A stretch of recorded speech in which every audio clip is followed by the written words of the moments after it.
إذا هيك رح يضل الوضع، رح أتأخر على لعبة التنس. هذا اللي شغلك مراتوف؟ التنس؟ مانك معقول. يمكن تبلش الحرب العالمية الثالثة وانت عم تفكر لي بهي الأمور. عركاش، نسيت مع مين عم يلعب؟ ايه وشو يعني؟ أنا عندي مصيبة حقيقية، إذا بتأخر ساعة كلافة رح تروح مني. حقك تخاف، عن جد. الشاب أول مرة بيطلع مع بنت بحياته، اجت الحرب وفرقته. كارنييف أنت مو شاطر غير بالمسخرة، شكراً إلك. طيب، خلينا نشرب نخبة لمايا. كانت إنسانة مميزة.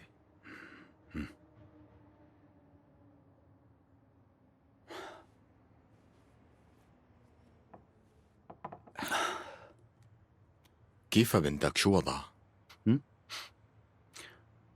منيحة، وضع عادي. انت شو اخبارك؟ فكرتك صرت بلندن وعم تهتم بالعملاء هنيك. أنا هون يا غريشة بين هالملفات. جايك بموضوع. تفضل. شوف، اللي اسمه شويكو استبعدني من الاجتماع اللي كانوا عاملينه. تصريح. اذا بتساعدني ما رح انسى لك يا ابنب. طبعا غريش، أكيد حساعدك بالموضوع. ما فيني أرفض لك طلب. رح يكون بين إيديك تصريح كامل خلال أسبوعين. بدك الهاد؟ لكان شو؟ هي وزارة الخارجية. هون لحتى تعطس بدك تجمع 100 توقيع. طيب رح حاول خلال أسبوع. اليوم ما بتزبط؟ لا، اليوم مستحيل. شو رأيك إذا نزلناك بالشراشف من الطابق 14؟ موافق؟ خلص بكفي. طيب اطلع على الساعة، هلأ صارت 3:30، إلى نص ساعة عم تستناك، ويعني بجوز يمكن تكون. طيب وإذا فقدت الوعي؟ أمي قالت لي إذا بتنفس بسرعة ممكن يغمى علي.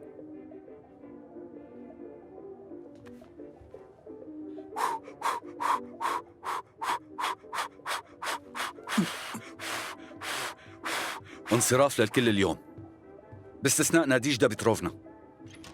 اللي سمعته مزبوط؟ يعني بقدر أمشي؟ إذا مانك ناديجدا بتروفنا فيك تروح. شو اللي عم يصير؟ قوم خلينا نروح قبل ما يغير رأيه ويبطل.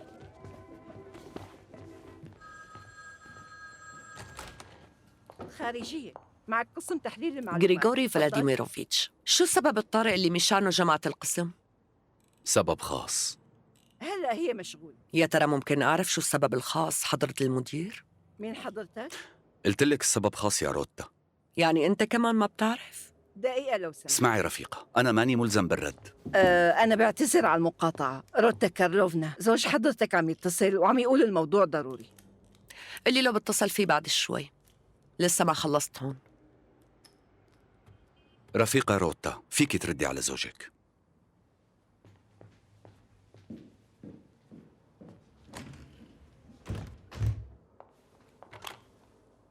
ألوشا؟ مرحبا، سمعتيني منيح؟ ايه الشبكة كتير سيئة هون.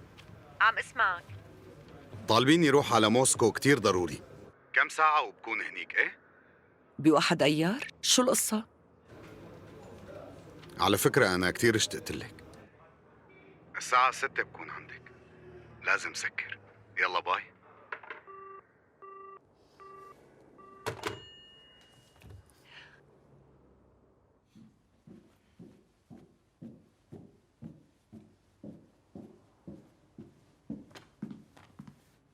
ناديجدا لو سمحتي احجزي لي طاولة بجور فالي اليوم المساء.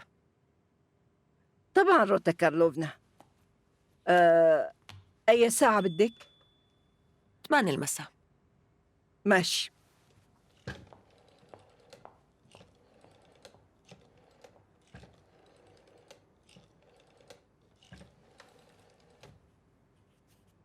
مطعم جورافلي؟ معك ناديجدا من وزارة الخارجية. بدي أحكي مع المدير.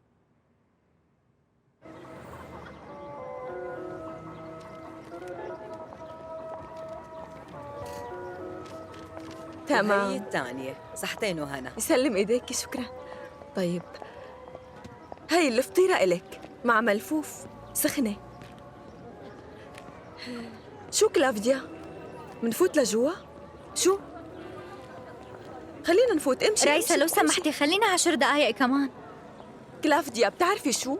فيك تنطري الزلمة قد ما بدك بتامبوف، بس هذا الشي ما بيصير بموسكو. امشي. لأيمت بدك تضلي ناطرة؟ يلا كلي، بتحسن مزاجك. لقد انتهت احتفالات العيد بألعاب سبق وقلتوا لي إنه كل الطاولات محجوزة.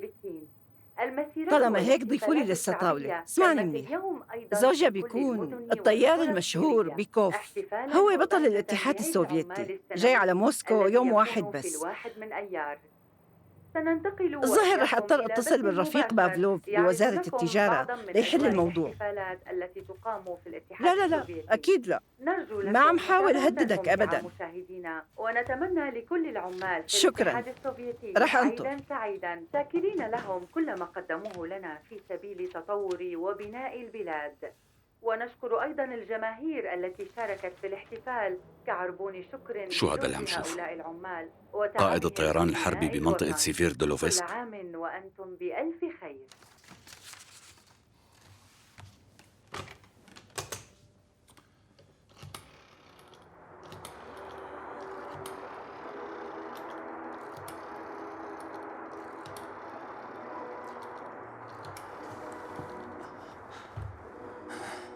فولينا لو سمحت. مرحبا. فستان أخضر، حذرت ما هيك؟ شايفة كيف صرت هلأ أفهم بالتلفزيون؟ شو مخططاتك المساء؟ لا ما في شي محدد يعني، بس حبيت أعزمك على العشاء بمطعم جورافلي. حابب إني شوفك. خلص لكن اتفقنا، اليوم على الساعة 8 بشوفك.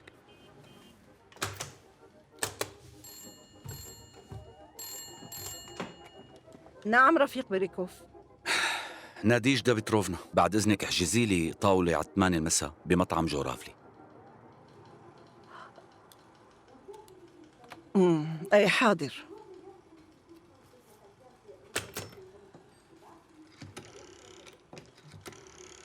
نحن بعتنا 3 مقاتلات للاعتراض، وعطينا أمر بالهجوم كمان، بس سرعة طياراتهم أكتر بكتير من السرعة تبع مقاتلاتنا، وما قدرنا نلحق الهدف فوراً. بالوقت نفسه كانت عم تشتغل معنا وحدة صواريخ الدفاع الجوي سيدي. بنفس الوقت؟ ايه سيادة اللواء، كنا عم ننسق هذا الموضوع عن طريق الهاتف، بس صار في مشاكل. بس بالنهاية انتوا قدرتوا تنسقوا هالشي واسقطتوا الهدف.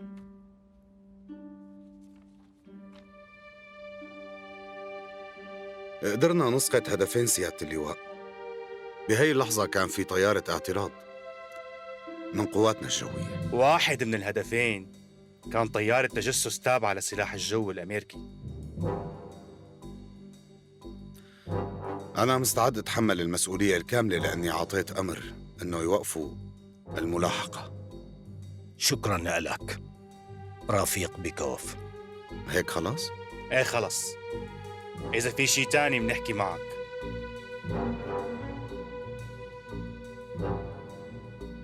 طيب أنا أرجع على القسم ولا موقوف؟ بالوقت الحالي ارتاح بالبيت كم يوم لبين ما نقرر. احترامي سيدي.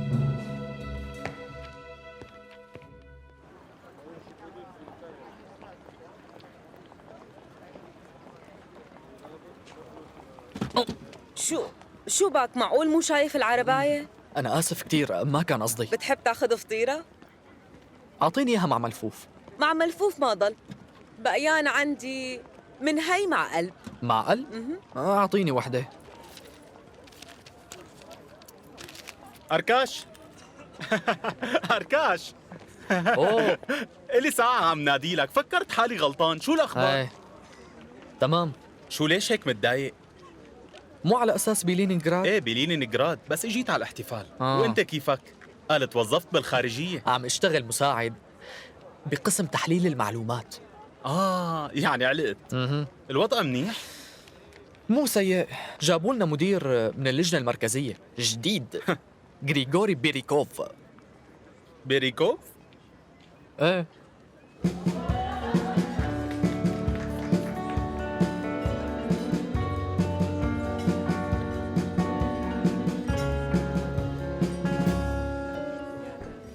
ما بتعرف شو اشتقت لها.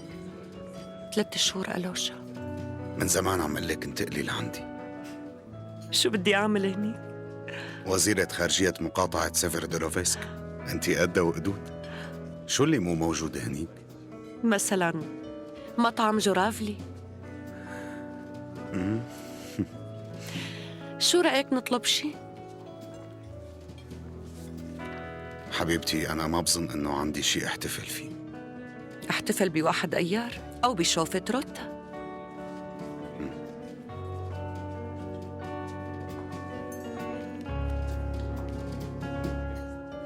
بيكوف، فيك شي؟ شكله الموضوع جدي.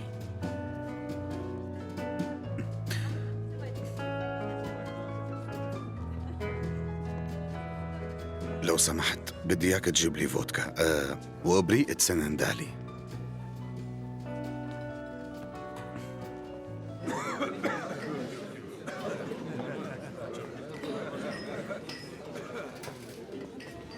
خلص يا زلمة روق. رح تلاقيها لبياتريتسيا. كلافديا. لا، ما رح لاقيها. خلصنا. خلونا نحكي بموضوعنا الأهم. شو نسيتوا على شو اتفقنا؟ يلا نشوف. احكي لنا شو عرفت عن مديرنا الجديد؟ شكله ولا شيء. ليونيد. نعم. شو عرفت عن بيريكوف؟ بيلعب مصارعة حرة.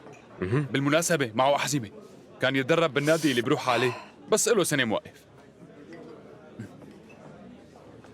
هاد كل شيء عرفته؟ مصارع، هذا الشيء بيوضح كتير قصص. ماشي، رح ورجيكم المعلومات الحقيقية. بيريكوف غريغوري فلاديميروفيتش خلق بمنطقة الدون، عاش بجمهورية ألمان بافلوجيا. هو حارب بمعركة النصر ببرلين، وهو استلم إدارة جامعة غومبيل، أدار المدرسة الحزبية وكمان قسم اللجنة المركزية. تميز بشكل واضح بسنة ال56. وين هالشي؟ ببودابست. قضى على العصابات وبكل بساطة جاب الحكومة الجديدة للمباحثات وقام باعتقالهم. كأنه بلدوزر. بالأصح دبابة. الحالة العائلية أرمل. شو؟ قبل أقل من سنة مرته وابنه ماتوا بحادث. معناها بهذا الوقت ترك الرياضة. ايه بينزعل عليه. ما كتير تزعل عليه، هلأ عم يطلع مع وحدة مذيعة التلفزيون المركزي، غالينا فولينا. من وين عرفت هاي القصة؟ عندي مصادري. بتشتغل مع مرتي نيلي. مساء الخير. مساء الخير. شرفتينا. شكرا كثير.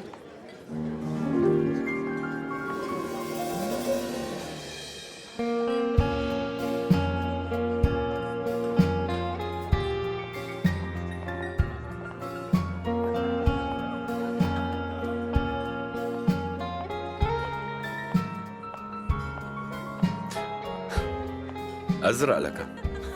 طلع أزرق. ايه جريشة، الموضوع بسيط. الأزرق والأخضر ببينوا على الشاشة رمادي، أما الأحمر فهو أسود. تفضلي. لو إنك خبرتني إنه رح نطلع نتعشى كنت رحت على البيت وغيرت ثيابي. طالعة بتاخدي العقل. كلك ذوق. شكرا. ايه كيف شغلك الجديد؟ لساتني عم حاول أفهمه. يمكن هلأ صار عندك مكتب كبير وعندك شوفير خاص وسكرتيرة صبية كمان. لا هن بس عطوني سكرتيرة صبية ولونا تشارسكي موجودة معنا بالقسم. دير بالك تتغزل فيها لأنه رح يوصلني الخبر. طلعت نيلي ماراتوفا اللي بتشتغل بالإخراج الموسيقي متزوجة موظف عندك. ايه موراتوف، صح في هيك شيء. وبالمناسبة هو طلع بيلعب تنس مع ابنه الأخروشوف. شو بتحبوا تطلبوا؟ حابة آخذ حجل بصلصة الكريم. شو وضع الحجل عندكم؟ كتير طري. ممتاز. يلا لشوف طلب لنا شيء تاني. مو نحن تشارطنا؟ حقول المريخ. وشو دخل حقول المريخ؟ سمعتوا بالألماني اللي حطوا له وشه بالنار الخالدة بلينينغراد بحقول المريخ؟ اللي ساوى هالشي بيريكوف. شو؟ مثل ما سمعتوا. يسعد مساكن. روتا كارلوفنا، شو أخبارك؟ انت شو عم تعمل هون؟ عم بحتفل بواحد أيار مثلكم. خليني يا رفيق أعرفك بحالي، أنا بيريكوف غريغوري، زميل زوجة حضرتك. مديري الجديد. بيكوف، أليكس. تشرفت بمعرفتك. تفضل اقعد. شكرا لك. بالحقيقة من زمان متمني أتعرف على أسطورة الجو السوفيتية. شو رأيكم؟ نشرب نخبة المناسبة. لو سمحت جيب لنا مشروب تاني. لا، أنا عندي. تسمحي لي؟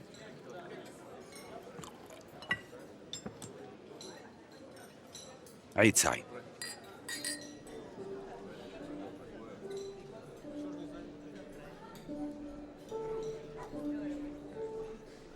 الصيف الماضي اجا وفد من الحزب الشيوعي بألمانيا الغربية، وطبعا القسم الدولي نظم لهم برنامج سياحي اسمه الليالي البيضاء جوا الأرميتاج.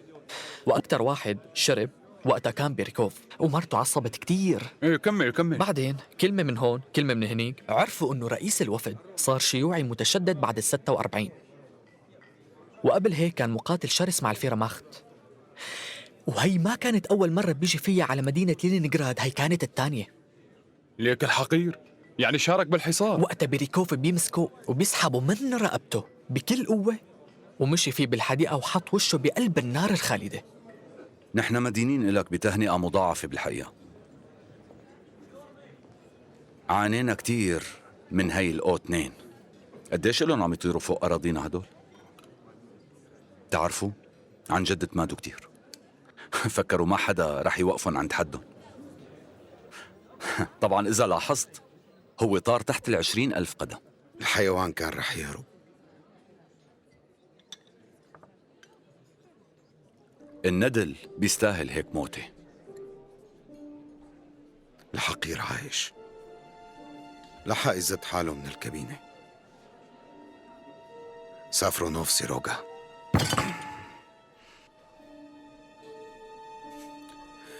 أعطيت أمر يلحقوا لآخر لحظة، ما قدرت أتراجع لأنهم صاروا بمرمى الهدف. وبعدين صاروخ تاني، صاروا كلهم أشلاء. أنا اللي علمته الطيران.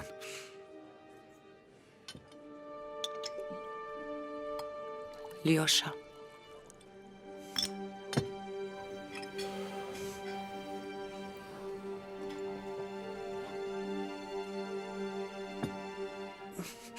بالإذن. ليوشا، مش شايف حالته؟ ليش لحتى تضايقه هيك؟ ما قصدت، بعتذر. التلميحات تبعك مو وقتها أبداً. بهالحالة بنعتبر اللي عمله زوج حضرتك هو كشف لأسرار الدولة. رفيق بيريكوف، طالبينك ضروري من الوزارة. نعم. رفيق بيريكوف، في عندي ساعي بريد معه مصنف، بده يسلمك إياه باليد. جاي فوراً. بس عفواً، المصنف باسم روتا كارلوفنا. مفهوم. تفضلي، طالبيننا على الوزارة هلأ.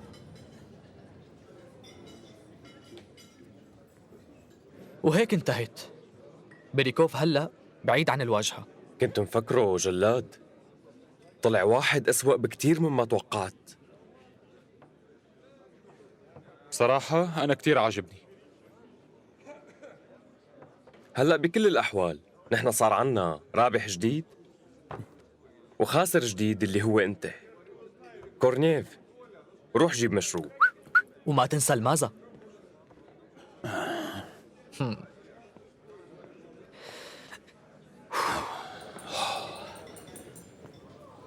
آسف حبيبتي.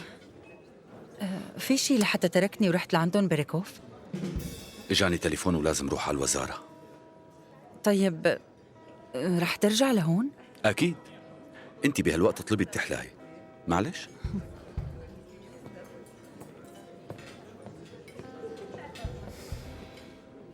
رغم هيك البدلة القديمة بزرار كبار كانت أنيقة أكثر من هي. الزرار الكبار كانوا على دور ستالين، أنا ما لحقتهم. هي الرفاق إجوا. أهلين. مساء الخير.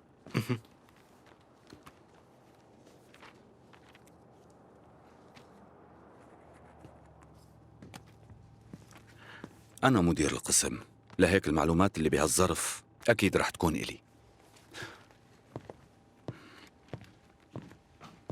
سلام، بالإذن. روتا كارلوفنا بعتوا لنا الخطوط العريضة لخطاب خروشوف بكرة. رح تخبرني شو في بالظرف؟ تم إسقاط طائرة تجسس أمريكية وتم أسر الطيار. هلا شو لازم يعملوا بعدين بهيك حالات؟ بيحطوا بيان والأسئلة الممكنة من الصحافة الغربية، بعدها بيبعتوه على السفارات.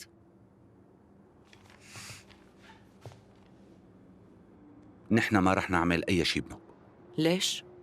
يعني حضرتك ناوي تخرب شغل القسم؟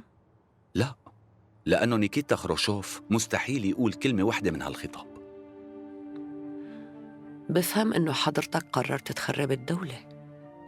هذا مو تخريب يا رفيقة روتا، رح يكون نصر للدبلوماسية السوفيتية، وحتى بقدر إني أقول نصر عظيم كمان. أنا عندي خطة، إذا بقدر أعملها من خلال قسمكم صدقيني مو بس الخارجية رح تصير تحسب حسابنا، كل العالم رح يعملوا لنا حساب. أنت معي ولا لا؟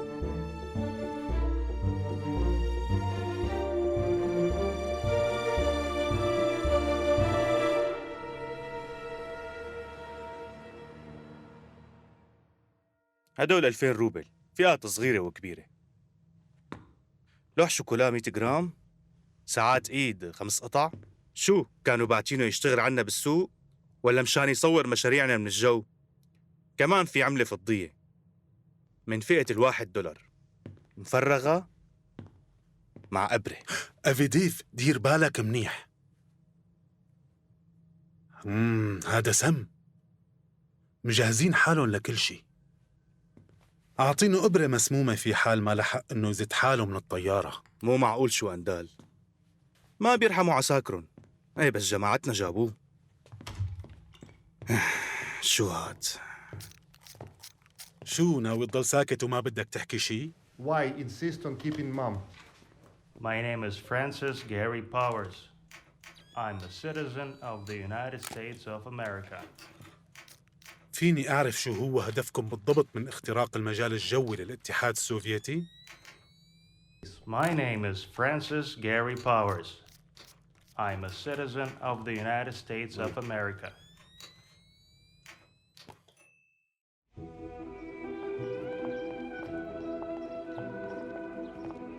خدي دوقي هي، يسلم ايديكي.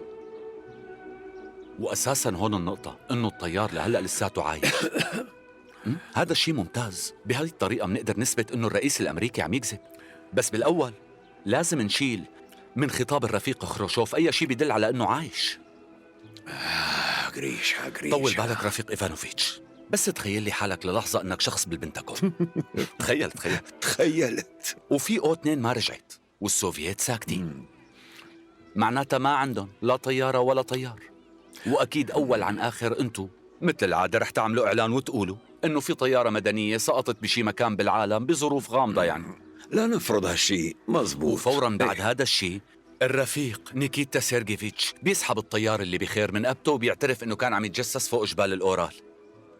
والبيت الأبيض بيزوقوا على حالهم شوي، وبلقاء باريس القيادة الأمريكية ما رح تقاوم. رفيق إيفانوفيتش الخطوة خطيرة بس منيحة. أنت مستوعب اللي عم تقوله؟ ما كفاك حقول المريخ؟ إيه شو دخل هي؟ غريشة، أنا أنقذتك من هالموضوع وحطيتك بالخارجية كمان، لهيك عمل لي هالخدمة. لا تعذبني كتير، شيل هالأفكار من راسك وريح هالعجوز، ولا بدك تروح تفلح أراضي بكر مثل ما قالوا وقتها فوق؟ طيب على القليل ارحم بنتك. رفيق نحن تأخرنا. جيب 2 بوظة، بدي ضيف ميكايان. بدوبوا. معناها سوق بسرعة.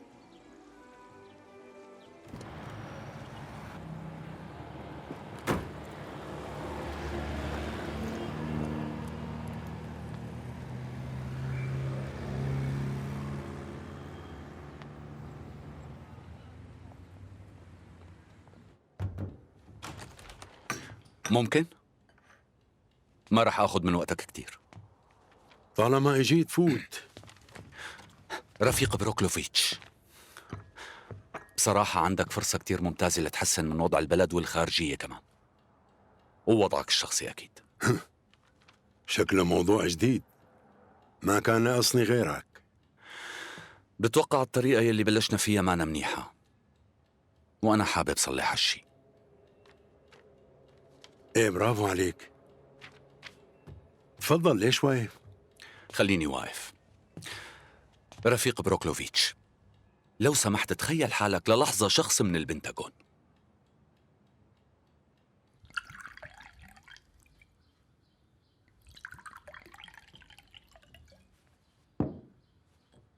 لوشا، لا تفكر بالموضوع، خلينا نشرب بصحتك.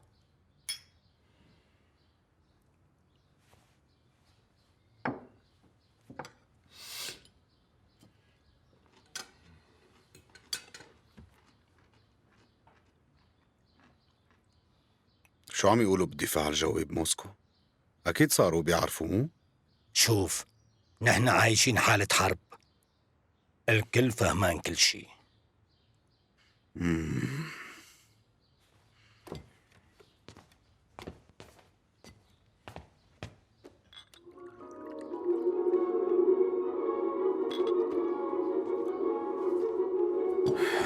وطي صوت الراديو شوي. هلأ موعد الأخبار، بركي حكوا عن الطيارة. رح يضلوا ساكتين، ما رح يحكوا شيء. عم قل لك لا تاكل هم بنوب، هي مو مشكلتك، بدك تنطر. شو بدي انطر؟ تقاعد المحاكمة ولا الميدالية؟ ايوه، وهلا انت بدك اياني اقترح الموضوع؟ أنا ما بتفرق معي مين رح يقترحه، لأنه هاد حيكون نصر للوزارة. اسمعني لشوف، أنا إلي بهالوزارة 20 سنة. تعرف قديش العالم يلي فكرت واقترحت؟ كتير، أكتر ما بتتخيل. مفكر كنت قعدت هلا على هالكرسي لو بالأربعينيات ركضت عند قياداتي بأفكاري المميزة؟ ما بعرف، يمكن كنت رح تكون بمنصب أعلى.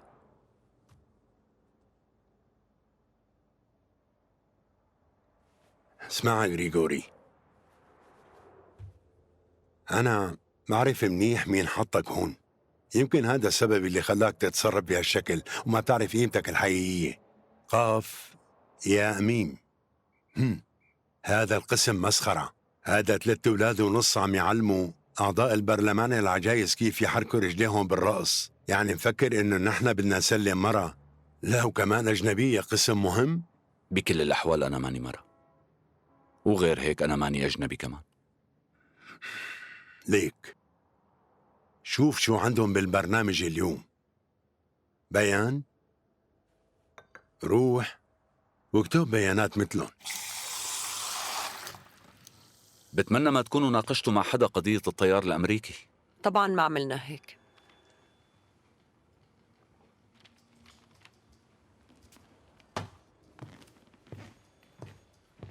تأكد منها ووقعها.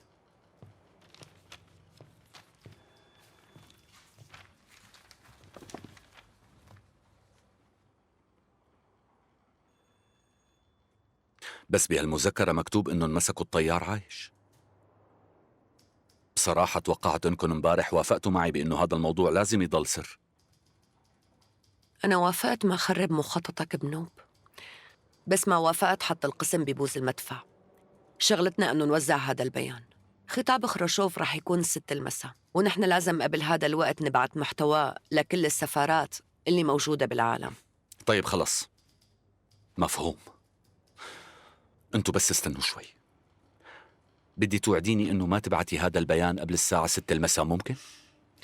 هو نحن بالعادة بنبعته بنص النهار، والتأخير بهالشي يا رفيقة روتا كارلوفنا، أنا بكون مدير قسم تحليل المعلومات هون، ماشي؟ في حالة تأخير أنا رح أتحمل المسؤولية، مفهوم؟ وعد شيوعي. موافقة. معناتها رح أجي مشان توقعه 6 إلا 5. ما في لزوم، أنا واثق فيكي وما رح تغيري رأيك. وعد شيوعي.